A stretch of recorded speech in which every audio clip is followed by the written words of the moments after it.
आपसे मैं विनती करूंगा कि आप ऐसे अस्पताल में ना जाएं जो लिस्ट में नहीं है। मैंने कई जगहों पे वय वंदना कार्ड बनवाया है आयुष्मान के, माँ बाप की दुआ, भगवान का आशीर्वाद, लेकिन डॉक्टर का इलाज। 400 से ज्यादा लोग अभी तक लाभान्वित हुए हैं। नमस्कार, मैं हूं तेजेश चौहान। तेजस न्यूज में आपका स्वागत है।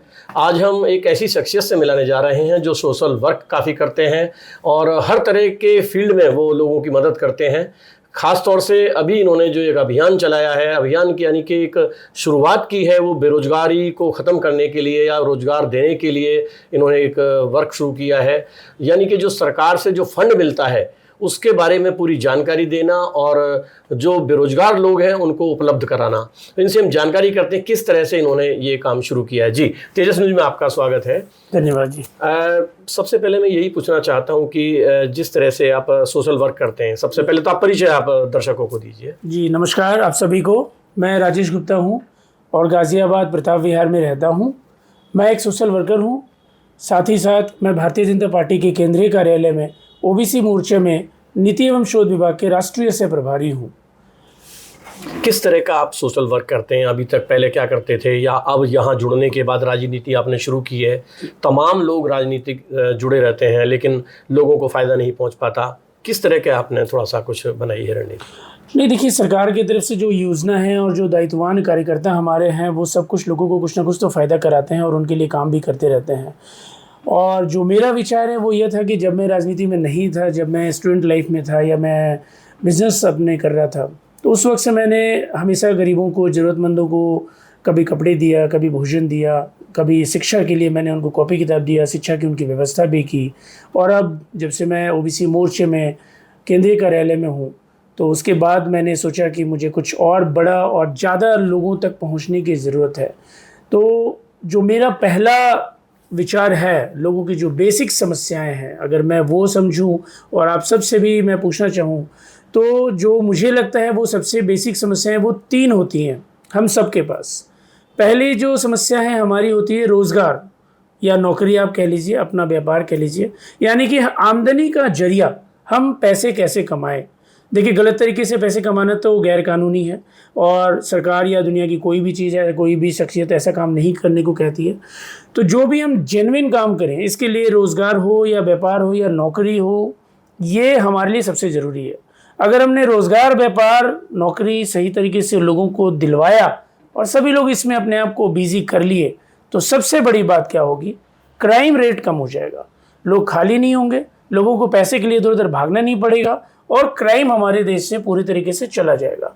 इससे एक और फ़ायदा जो मैंने समझा है कि अगर हमारे पास पैसे हैं, हम अपना व्यापार, अपनी नौकरी कर रहे हैं, तो हमें मेडिकल से संबंधित समस्याओं में भी उलझना नहीं पड़ता है। अगर हमारे पास सफिशिएंट पैसे हैं, जितनी ज़रूरत है, हम अपना इलाज भी सही जगह करा सकते हैं और इसके लिए हमें दर दर भटकना नहीं पड़ता, हम परेशान नहीं होते हैं। और अगर आपको मैं बोलूँ कि शिक्षा, अगर हमारे पास सही ठीक ठाक हमारे पास पैसे हैं, अपने ईमानदारी से कमाए हुए पैसे हैं, तो हम उन पैसे से अपने बच्चों को, समाज को एक अच्छी शिक्षा भी दे सकते हैं। तो ये जो बेसिक समस्या है, इस पर मैं बहुत ज़्यादा काम कर रहा हूँ और इसीलिए मैं सरकार में रहकर, सरकार के साथ रह के, संगठन में काम करके मैं लोगों की इस तरीके से हमेशा मदद करता रहता हूँ। राजेश जी, बहुत बढ़िया, आपने ही मेरे को सवाल दे दिए। 2 सवाल, बहुत अहम सवाल है जी। ये कहा जाता है कि शिक्षा और स्वास्थ्य यदि लोगों को सही रूप से मिल जाए, समय पर मिल जाए, सस्ती मिल जाए, तो निश्चित तौर पर मैं समझता हूं कि आगे जो आने वाले विकास में कहीं ना कहीं ज़रूर तेज़ी आएगी। लोगों का विकास भी, मतलब विकास भी होगा, मानसिक विकास भी होगा और निश्चित तौर पर कहीं ना कहीं एक अच्छी दिशा में हम जा सकते हैं। बिल्कुल। वो कैसे हो, कैसे संभव हो? आप शिक्षा की बात यदि आपने कहा तो शिक्षा आजकल व्यापार बना हुआ है। आपने देखा होगा कि स्कूल वाले अपनी बुक्स ले आते हैं, तमाम अपनी बुक्स भी अपनी देते हैं, अपना बैग भी अपना देंगे, ड्रेस भी अपनी देंगे, तमाम उनके रेट अपने मनमानी तरीके से लगाते हैं और फीस देखेंगे तो इतनी फीस है कि मतलब आम आदमी को भरना मुश्किल हो जाता है। तो एक तो इस पर अंकुश कैसे लगेगा, आप ये बताइएगा, क्योंकि तमाम तरीके की जो संस्थाएं वो लगी हुई हैं, इसके ऊपर काम कर रही हैं। दूसरा, एजुकेशन में बताया आपने, स्वास्थ्य में बताया, स्वास्थ्य में भी आज आयुष्मान कार्ड की यदि बात की जाए, सरकार ने चलाया है 5 लाख रुपए का। कोई बहुत कम अस्पताल ऐसे हैं जहाँ पर ये चलता है।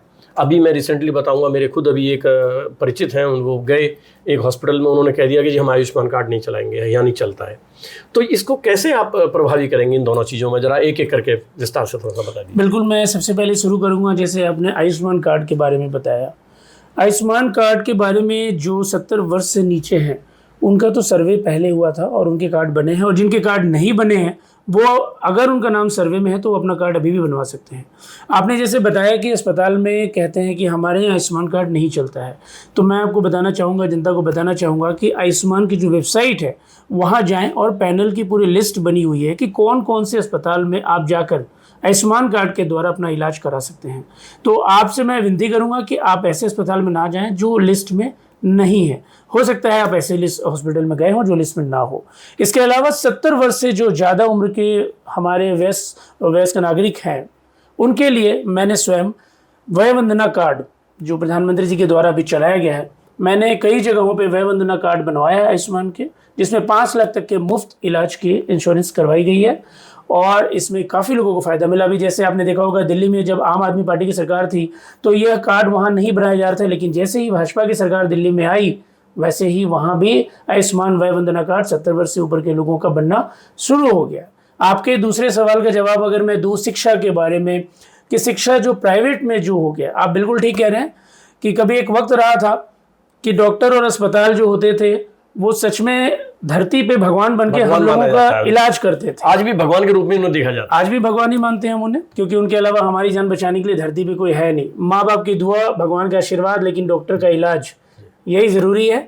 लेकिन अब ये पूरे तरीके से व्यापार हो गया है। जैसे मैं कहूँ कि जो काम अगर कोई बच्चे की डिलीवरी होती है, जो काम अगर वो नॉर्मल डिलीवरी में हो उसको सी-सीजरियन वो कर ही देते हैं, क्योंकि सिर्फ बिजनेस है और पैसा बनाना है। जो मैं कहना चाह रहा था वही बात आपने बोली। बिल्कुल, मैं ये सच है। कैसे अंकुश लगाएंगे, किस तरह से लोगों को सुविधा मिलेगी, आपकी संस्था या आप राजनीति से भी जुड़े, किस तरह से लोगों को लाभ दिला पाएंगे? देखिए, हम इस पे जागरूकता फैला रहे हैं धीरे धीरे कि डॉक्टर जो बात कह रहे हैं वो ठीक है, लेकिन कई बार डॉक्टर अपने बिजनेस बनाने के लिए भी बात कहते हैं।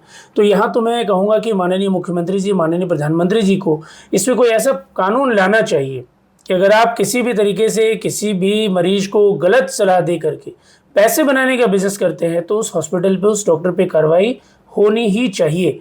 हम मरीज़ हैं, हमें डर लगता है कि डॉक्टर ने जो कहा वही है सही, लेकिन कई बार हम महसूस कर लेते हैं कि हमारे साथ चीटिंग हुई है, लेकिन जान के डर से तो हम यही कहते हैं। तो मैं जो देश के सर्वोच्च स्थान पे बैठे हुए हैं उनसे विनती करूँगा, और ये मैं हमेशा आगे अपने NGO के द्वारा भी यह चलाऊँगा कि इसमें अंकुश लगाई जाए।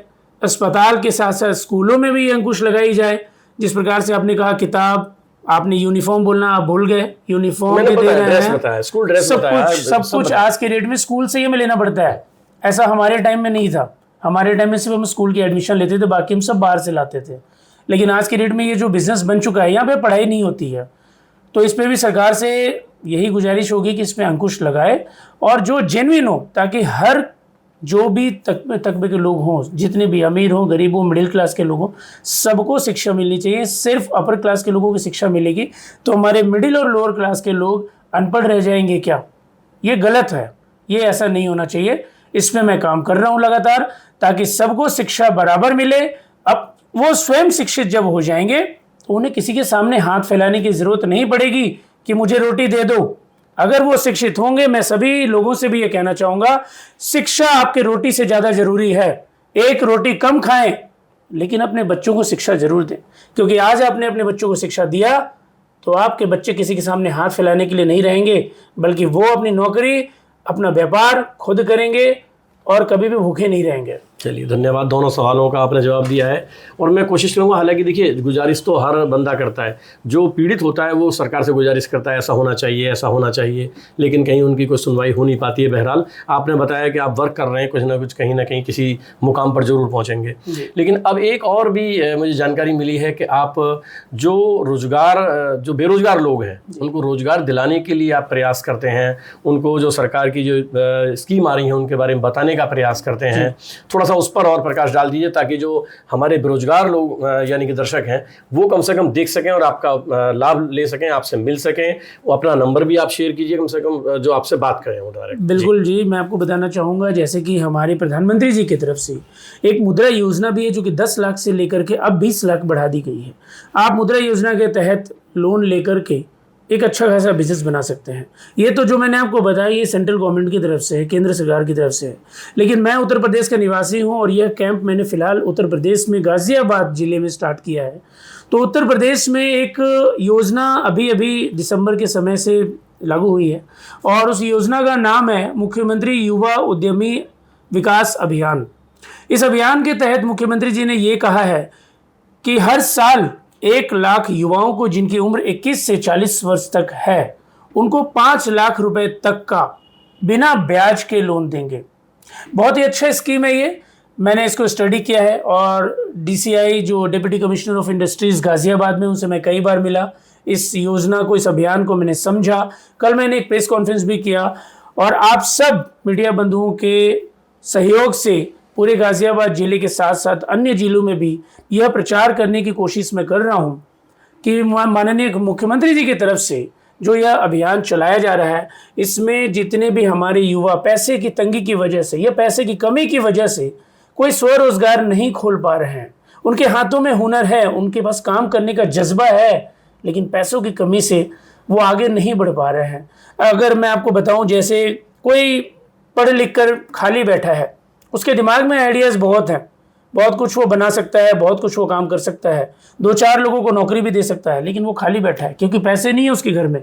नहीं, यही बात है। मेरा कहने का भी उद्देश्य यही है और हर आदमी के जहन में यही बात आती है कि आखिर ये योजना तो आ रही है, कुछ योजना लोगों को पता भी नहीं होता। ठीक है, अच्छी बात है, जागरूक आप कर रहे हैं, लोगों को बता रहे हैं, लेकिन जागरूक होने के बाद भी पता है कि भाई मेरे को ये स्कीम आ रही है, मेरे को लेनी चाहिए, लेकिन तमाम ऐसी प्रक्रिया होती हैं जो उनसे गुजरना पड़ता है और वो पीछे एकदम बैक मार देते हैं या उन्हें नहीं मिल पाता है। तो क्या आप किस तरह से आप उनके लिए नहीं, मैं आपकी बातों का बिल्कुल सही जवाब दूंगा। इस योजना में मैं खुद डायरेक्ट इन्वॉल्व हूँ DCI साहब के साथ में, और इस योजना में मैं आप सबको तेजस न्यूज़ के माध्यम से ये बताना चाहूँगा कि इस योजना में सब्सिडी भी है 10%। इसका मतलब यह है कि जितना लोन आपको मिलता है उसका 10% आपको नहीं देना पड़ेगा, ये छूट है। साथ ही साथ 4 साल तक आप इसकी EMI में आसान किस्तों में 4 साल तक आप इस लोन को चुकता कर सकते हैं और पूरे लोन में आपको किसी भी प्रकार का ब्याज नहीं देना पड़ेगा। और मैं आपको बता दूं, इसको अप्लाई करने का भी बड़ा इजी तरीका है। यही मेरा, हाँ, आप अपने कंप्यूटर पे या किसी जन सुविधा केंद्र के द्वारा, इसमें इनकी वेबसाइट जो दी हुई है, MSME की वेबसाइट होती है, और वेबसाइट पे जाकर के आप इसे ऑनलाइन अप्लाई कर सकते हैं। ऑनलाइन अप्लाई करते टाइम जो भी documents, Aadhaar card, PAN card, rent agreement या आपकी कोई जगह है जहाँ पे आप बिजनेस करना चाहते हैं, उस जगह का आप कोई प्रूफ वहाँ पे अपलोड करिए और 3 दिन के अंदर, विभाग के कमिश्नर साहब ने ये बताया है कि 3 दिन के अंदर इनके तरफ से अप्रूवल दे दी जाएगी। ये बहुत फास्ट काम करें, मैंने देखा है इन सभी को, अधिकारियों में बहुत जोश है, बहुत अच्छी प्लानिंग इनकी काम करने की।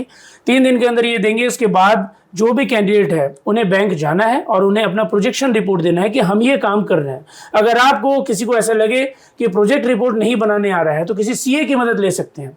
और अगर आपको लग रहा है कि वहाँ भी आपको ज़्यादा पैसा लग रहा है तो विभाग के डिप्टी कमिश्नर ने यह बताया है कि आप उनके ऑफिस जा सकते हैं, वहाँ पे निःशुल्क यह प्रोजेक्ट रिपोर्ट बनाकर दिया जाएगा और उसके बाद आप इस प्रोजेक्ट रिपोर्ट को लेकर के बैंक जाएं।